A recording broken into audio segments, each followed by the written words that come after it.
Rusiyanın Aleksandr Dugin və Vladimir Solovyov kimi jurnalistləri və ekspertləri arzularını səsləndirərək Cənubi Qafqaz və Mərkəzi Asiya ölkələrinin müstəqil olmaması gərəkdiyini bildirirlər.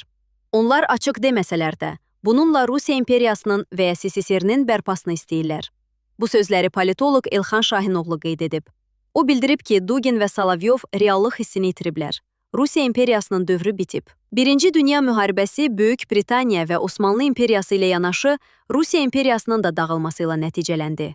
Doğrudur, Rusiya imperiyasının yerində SSR-i yarandı. Ancaq bu imperiyanın da ömrünü yalnız 70 il uzada bildilər. Dugin və Solovyov arzularını səsləndirməklə qonşu ölkələri Rusiyadan daha çox uzaqlaşdırırlar. Onların bu hədələrini cavabsız qoymaq olmaz. Məntiqsiz və təhlükəli açıqlamalarına görə Kreml Dugini və Solovyovu cəzalandırmırsa, deməli Rusiyaya rəhbərlik edənlər də imperiyanın bərpası arzusu ilə yaşayırlar. Rusiyanın Ukraynaya qarşı işğalçı müharibəsi məhz bu baxışın tərkib hissəsidir. Kreml və onun nəzarətindəki ekspert və jurnalistlər elə bilirlər ki, Ukraynanı parçaladıqdan sonra digər qonşu ölkələrə də təcavüz edə biləcəklər. Birincisi, Rusiya Ukraynada ilişib qalıb. Müharibənin necə bitəcəyi məlum deyil və bu müharibənin nəticələri gələcəkdə Rusiyanın özünə ciddi problemlər yaradacaq. Mərkəzdən qaçma meyilləri güclənəcək.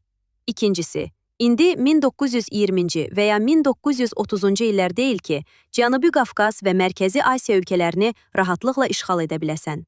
Türkiyə Azərbaycanın strateji müttəfidir. Azərbaycana hücum edən dövlət qarşısında Azərbaycan ordusu ilə yanaşı Türkiyəni də görəcək. ABŞ bölgədə Tramp yolunu reallaşdırmağa başlayacaq. ABŞ həm bu yolun, həm də yolun keçdiyi ölkələrin təhlükəsizliyinə diqqəti artıracaq.